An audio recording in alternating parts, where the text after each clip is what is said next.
Good afternoon and welcome to AIADA's AutoTalk. I'm your host, Rachel Soleimani. Before we get started, a few quick reminders. Anyone who is registered for today's program will be receiving a copy by later this week. And if you have any questions, be sure to enter them into the Q&A bar at the lower right-hand side of your interface. Today we welcome Casey Lytle, AVP Sales and Reinsurance Programs at CNA National. CNA just so happens to be AIADA's longest term affinity partner. They've been with us since 1995, 28 years. Casey, we're so excited to have you on, so I'm going to let you take it away. Thank you, Rachel. I appreciate the introduction. So in today's session, we're going to take a run through on some of the guidelines to running a successful participation account in light of today's economy. Now we'll get into a little bit more detail here about what are some of those factors we'll be looking at. But I think we all can take a step back and understand over the last few years, the economy has been on a wild ride, specifically when we take a deeper look into the F&I space as well as the automotive dealership space. A little bit more about CNA. We are an administrator in the F&I product space, and we've been operating in business for 40 plus years. We offer 12 different product lines that we spread across 35 different franchise brands, and we recently just passed over 4 million contracts currently in force. Over that same span, we paid out about $4 billion in total repairs. With the idea behind it, we've got a nice little history here that we were able to draw some good and glean some good information from to prepare this information for you guys. Now, many of you guys, as we talked about, have understood how inflation and supply chain, we've heard about it, the impacts to the dealership space and just the general consumer space. But we're going to take a spin on it and hopefully something, it maybe isn't something you guys have thought about, but really open your eyes to understand how those same factors, inflation and supply chain, may be impacting your profit sharing accounts. Now, when I sit down and chat with dealers, I tend to break down a successful profit sharing account really into two main buckets. The first is premium. What are the dollars that are being put inside of your profit sharing account? Now, the little quote that you can see down there really just goes to solidify the importance of the premium is today's dollars with the products that you are selling today are going to go pay for tomorrow's cost. Tomorrow's cost equaling that, meaning that claims repair. Secondarily, on the claim side, what are you doing in your service department or from an advertising perspective with your consumers to try and draw those customers back to your service shop in order to control those claims the best that you can? Now, in my space, in the participation reinsurance side, we tend to get a lot of these crazy exotic structures out there, whether you're talking about a wide variety of retros, CFCs, DOWCs, whatever, NCFCs, whatever you can name. But the most important thing is if these two factors, these two fundamentals are not right, then it doesn't matter what structure you're in. The success of a participation program really comes down to the success of the underwriting.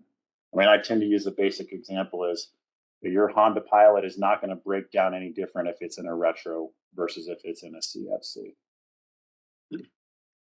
Now to level set our thoughts on just overall F&I as we're entering the latter half of 2023. And our thoughts is consumer demand will continue to stay strong as we look at two main factors.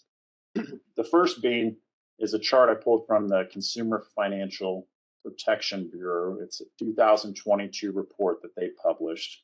And really the important thing to note here, what stood out to me is the two left bars, which represent over 60% of the consumers surveyed, have less than 1 month of income saved in what we would call an emergency savings.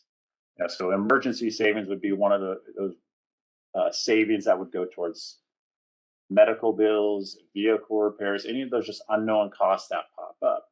So it seems to me it's pretty alarming that you've got a median of around $1,000 and an average of about $2,200 saved for 39% of consumers, and almost 1/4 of those consumers had $0 in savings. The second being the average monthly loan payment continues to see increases year over year. With recently, I was just reading a Wall Street Journal article that I saw the new average monthly payment for new cars is now even approaching just north of $750. Now, what that tells me is consumers' emergency savings are down to go fund maybe a vehicle repair. Monthly budgets are continuing to get tighter and tighter. So, the importance of having some sort of security blanket to protect your vehicle from these costly repairs just becomes more and more important than ever. Now, we're going to dive a little bit deeper into two different components. The first we're going to be discussing is inflation and how inflation impacts profit sharing accounts over the last several years. Now, this first chart, I thought it would be important just to hit us between the eyes and some important information about how costs have changed over the last several years. So I was chatting with one of our lead analysts. He's been with CNA National for over 20 years, and we were just talking about the impacts of inflation to profit sharing. And he sat down and showed me one simple example of a Honda 2017 Pilot by taking a look at two different repairs that are several years apart and understanding how those costs have changed over time. So what you guys see on your screen is an engine assembly repair and a transmission assembly repair, both done in December, one in 2020, one in 2018. And you can see on the screen, I've delineated the difference between the parts amount and the labor amount for both of those repairs.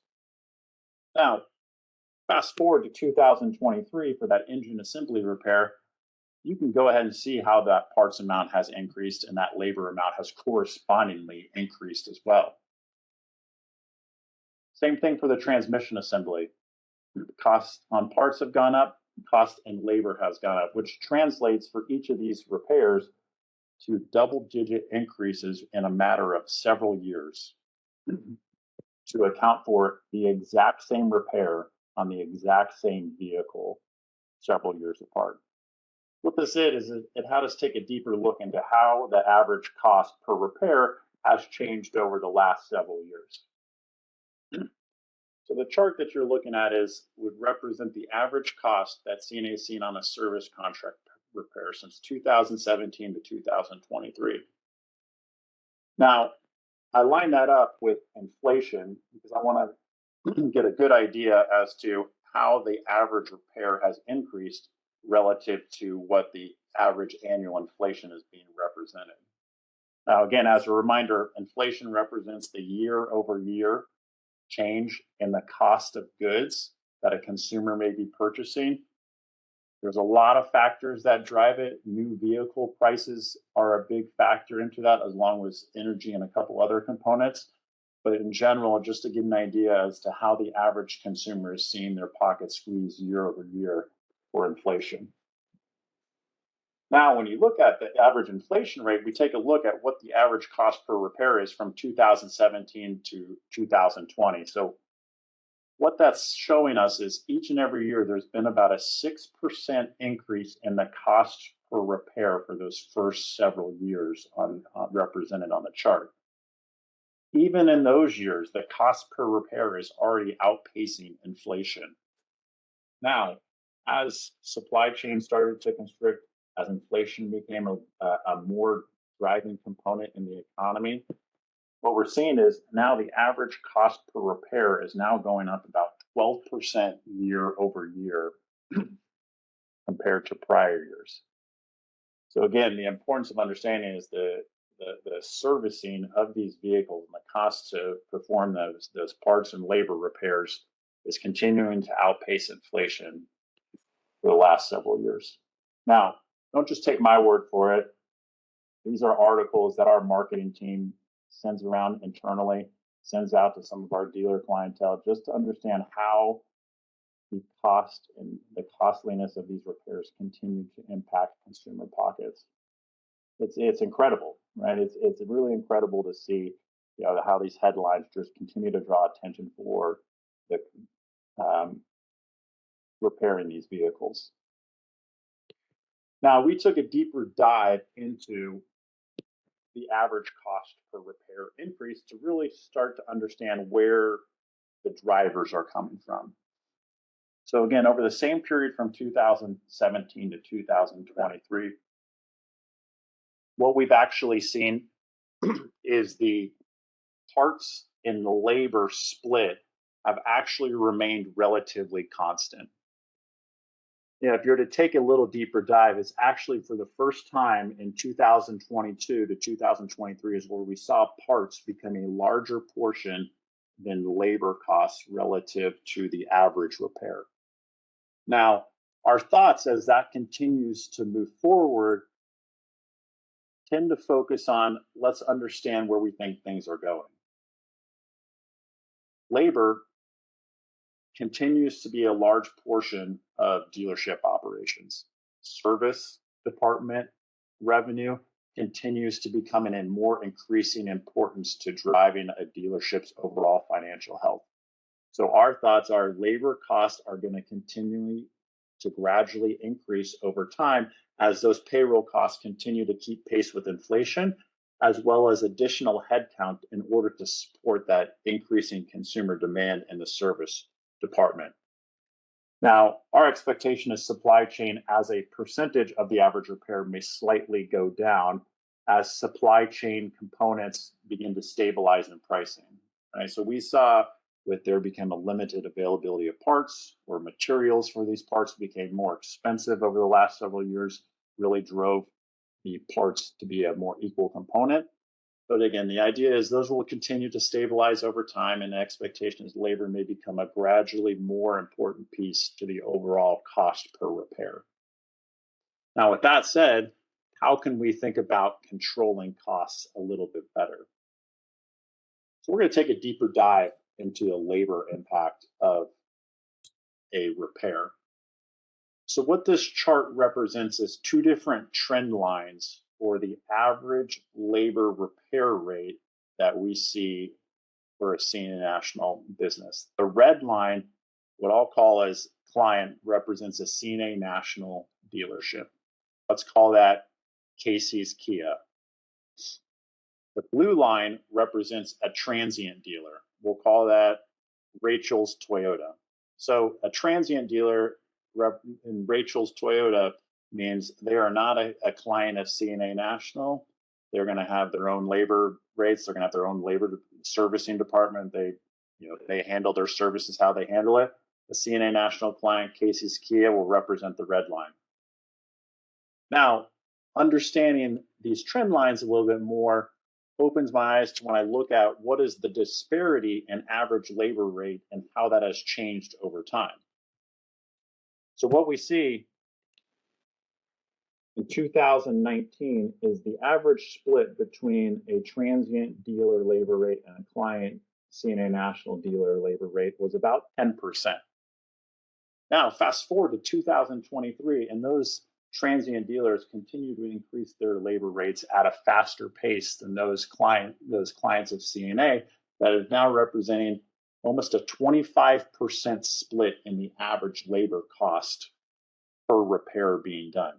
So again, the importance of focusing is how can I continue to draw customers back to my service department in order to make sure that that 25% split in labor costs or whatever it may be with your provider to better make sure I can say, okay, I can manage my labor rate, I can control the cost better without having these transient stores do the repairs for my consumers. Now, one program that we tend to promote with our dealers to give an idea as to how to draw customers back is some sort of deductible retention program. So first, I'm going to take a look at a deductible program that we call standard deductible. Standard deductible, in short, would represent for every service contract sold, there may be a $200 deductible that a consumer has to pay. So whether that consumer goes to Rachel's Toyota, who's not a CNA client, or whether they go to Casey's Kia, they're going to be paying the $200 no matter what. Now, when you take a look at how much of that business comes back to the selling dealership versus goes to that transient store, you can see about 60% of the business will go to whatever store is probably the most convenient for them, meaning 60% of the business is not returning to the selling dealership. So if you think back to the chart on the prior slide, those 60% of those consumers may be hitting one of those higher target labor rates. Now, introduction of a deductible retention program, what that does is actually creates the inverse from a customer retention perspective. So again, just to remind what this deductible retention program does is if a customer were to come back to Casey's Kia, who is a client, then the consumer does not have to pay the $200 deductible out of their pocket. If the consumer goes down the road to Rachel's Toyota, they do have to pay the $200 deductible.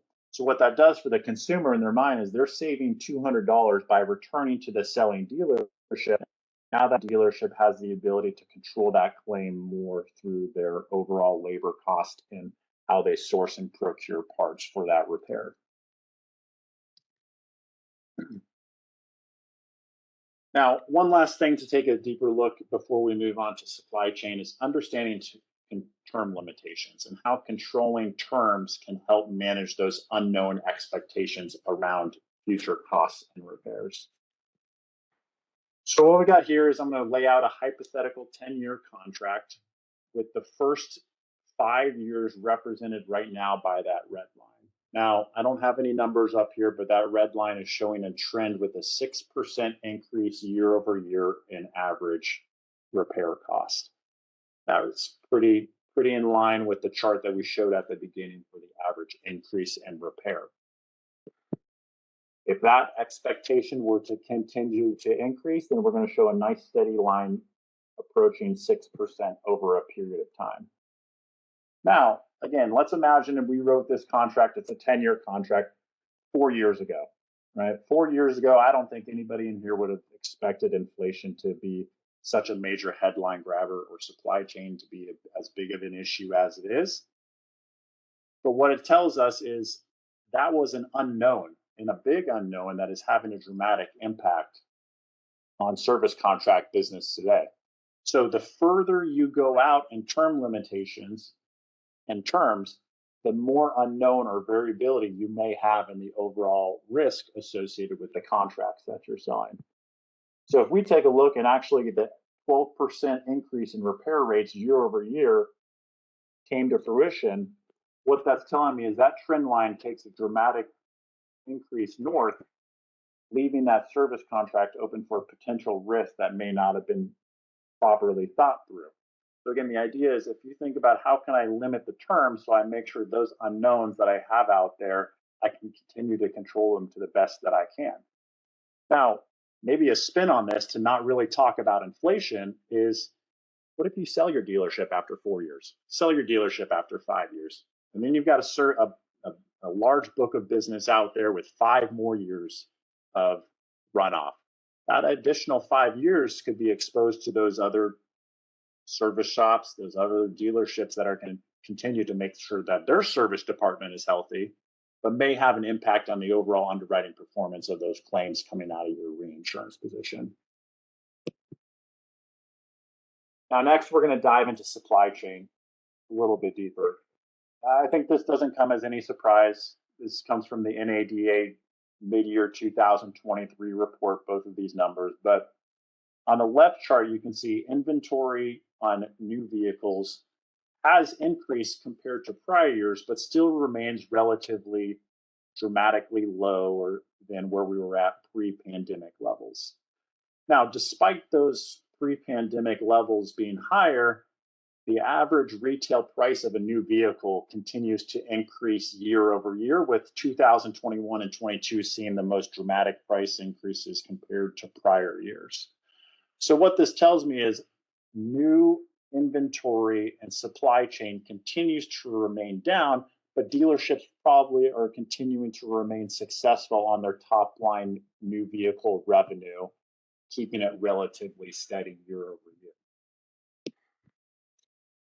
Now, with that understanding of lower new inventory volume, we took a look at where are the splits coming from our service contracts over the last several years. Now, correspondingly in line with the decline in new volume, what we're seeing is a shift from new service contracts to a larger majority becoming used contracts. So you can see from 2019 to 2023 how that trend line is kind of shaped out.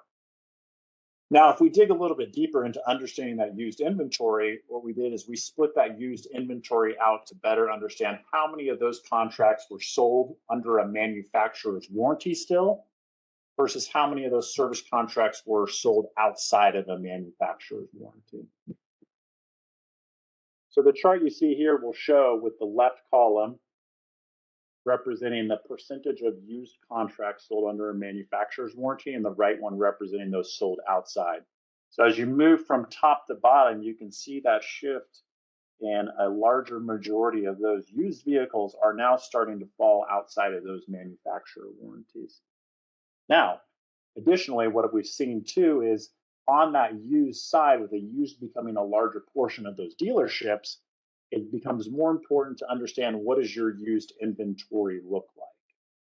The one thing, I don't have a chart here represented, but I've seen a lot when I've chatted with some of my dealers and our analysts as well, is you may have Casey's Kia who is trying to find any inventory he can. So he may be selling a large inventory of used domestic vehicles. That's all he could get his hands on. Right. So the idea of being able to understand what your used inventory looks like allows you to make sure that you can manage or control your pricing appropriately, understanding that, hey, that used domestic vehicle may not return to my shop. So how can I make sure that I can price that to a granular level to understand that I may not be able to control that cost? Now, taking a deeper look into those used VSC sales metrics, what we continue to see is in 18 to 20, the average age and mileage was at its lowest point on a used vehicle side. Now, as you can imagine, from 2021 to 2023, trade-in volumes continued to see a lower decline. Interest rates continued to rise. People were not getting into the trading out their vehicles as much. So what you're doing is you're seeing a slightly more aged used inventory vehicle fleet for which service contracts are being tagged to. Now, even with that, we still have seen a relatively steady state or around a 48-month term on those used contracts.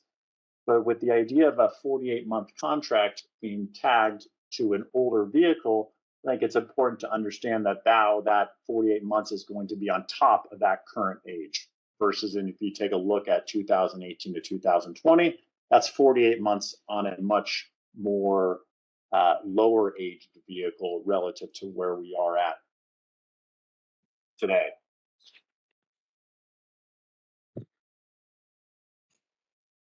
Now, one last piece that I personally tend to look at when I want to understand supply chain, and it tends to be supply chain on parts, is rental costs and the occurrence of rental repairs relative to total repairs coming into a service shop.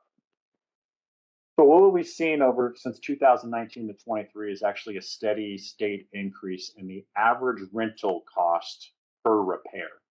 So what that's telling me is the average consumer may be utilizing a rental for a longer period of time.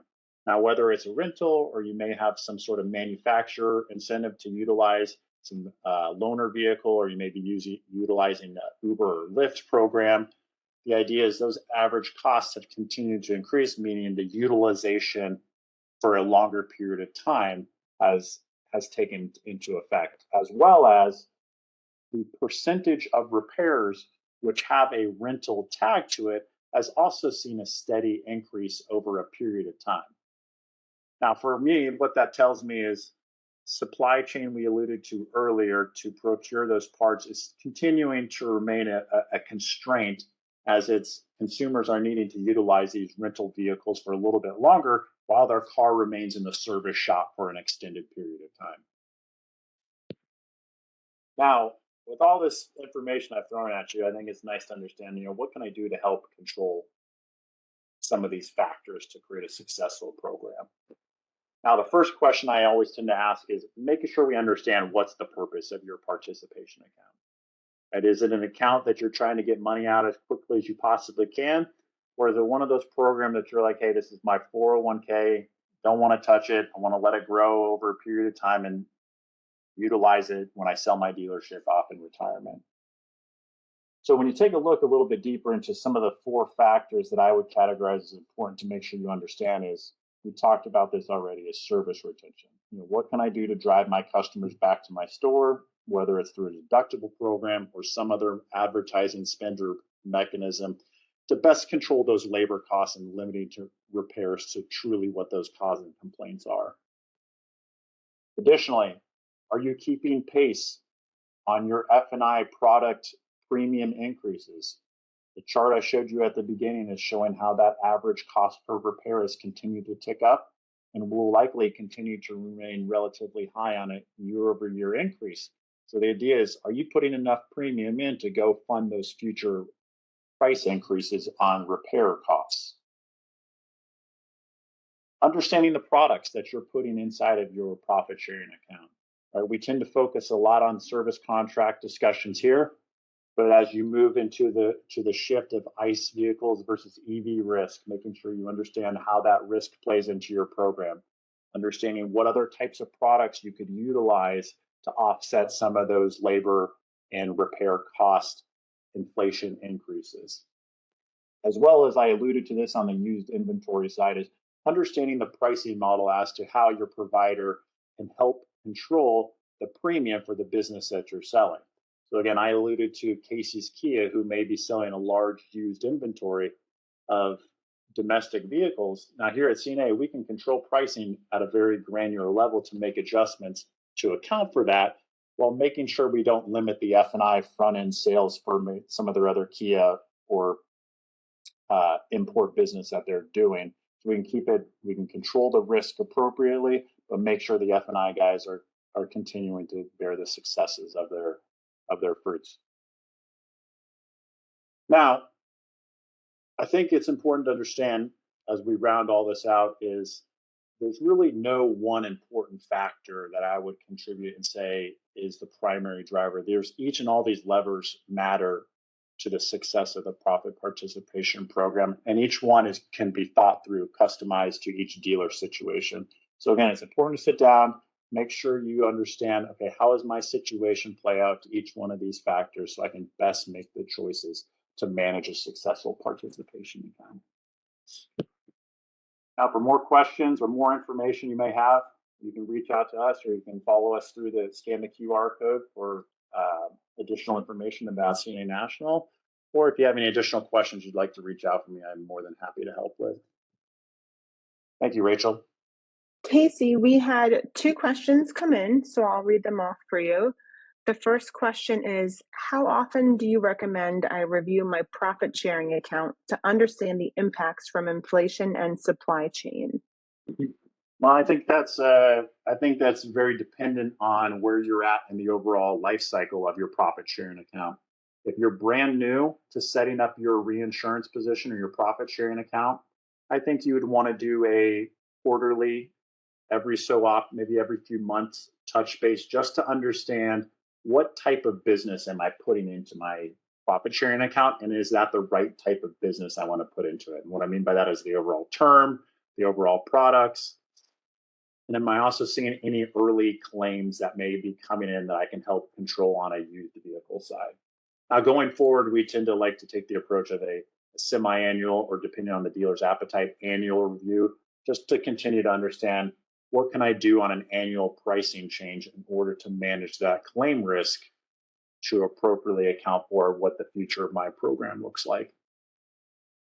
Got it. And then the last question is there a single most important factor to best managing inflation and supply chain from a profit sharing account? Now, I alluded to it a little bit on the last slide. I wouldn't think there's a single most important one, because they all matter as the sum of all the parts.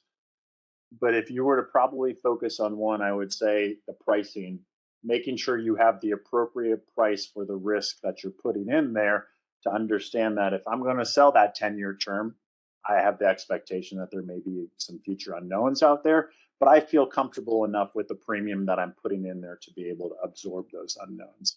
So again, the idea behind the premium is today's dollars go to fund tomorrow's future repair costs. Well, Casey, thanks so much for joining us today and sharing this information. Again, you will all be receiving a copy of this webinar by the end of this week. Join us back here on Tuesday, November 14th, as Google reveals their 2023 Dealer Guidebook. So be on the lookout for promotions on how to register. For more information about AIADA, visit aiada.org. Thanks for tuning in and have a great day, everyone.